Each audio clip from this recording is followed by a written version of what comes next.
Un chargé de cours de la Faculté d'éducation a complété en février une série de 10 ateliers de philosophie pour enfants dans une école primaire de Sherbrooke. Mise en place dans le cadre du micro-programme d'enseignement par la philosophie pour enfants, cette démarche donne aux élèves un espace de parole propice à la réflexion et aux échanges. On pense souvent que les enfants n'ont pas l'âge pour philosopher et en fait, c'est peut-être les enfants qui sont le plus à même de philosopher parce qu'ils sont encore très en contact avec ces questions de recherche de sens. Habituellement, les ateliers se déroulent selon toujours le même schéma. Donc on va avoir un processus démocratique où ils vont, à main levée, choisir la question avec laquelle ils veulent travailler.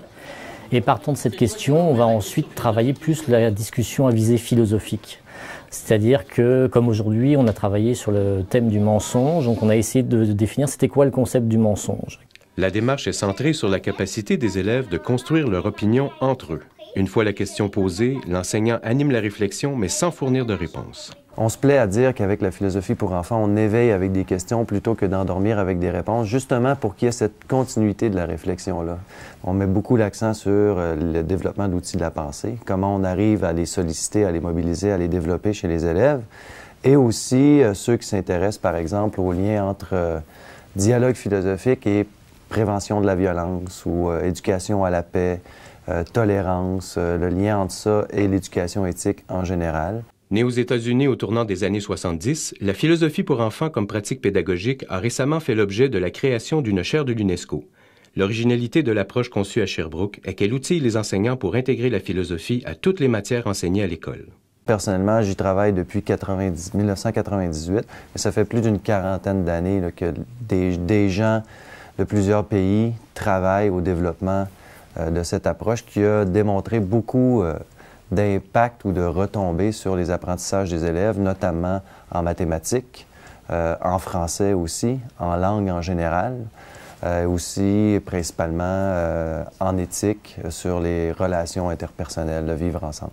Selon moi, dans la compétence éthique et ouverture au dialogue, la philosophie pour enfants est un des meilleurs moteurs pour intégrer vraiment un réel questionnement auprès des élèves. Je considère que c'est même essentiel de leur donner cet espace-là et aussi un espace qui est moins moralisateur, où on leur dit pas c'est bien de ou c'est mal de, mais où ils peuvent construire leur propre idée sur ce qui est bien et ce qui est mal. Les enseignants découvrent souvent que les thèmes abordés en classe continuent de mobiliser l'esprit des élèves longtemps après la fin de la période. Il y a eu des rétroactions de parents qui sont venus nous interroger pour savoir qu'est-ce qui se passait dans ces séances-là pour que leur enfant arrive à la maison avec des questionnements, des réflexions. Ça change parfois les soupers familiaux.